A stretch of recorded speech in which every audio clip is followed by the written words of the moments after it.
Syria বিদ্রোহীদের হাতে বাশার আল আসাদের সরকার পতনে জর্ডানেও উগ্রবাদীরা উৎসাহ পেতে পারে, যা দেশটির রাজা আবদুল্লাহ শাসনকে অস্থিতিশীল করে তুলতে পারে, এমন উদ্বেগ প্রকাশ করেছে ইসরায়েল।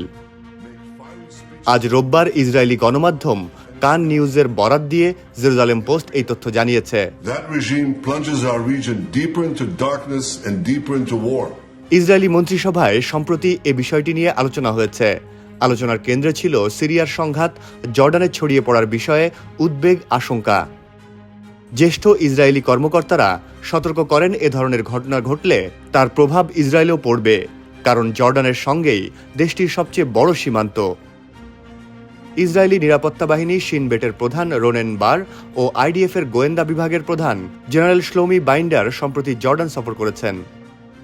আরব লীগের কূটনীতিকরাও ওই অঞ্চলে গণঅভ্যুত্থানের আগুন ছড়িয়ে পড়া নিয়ে সতর্ক করেছেন।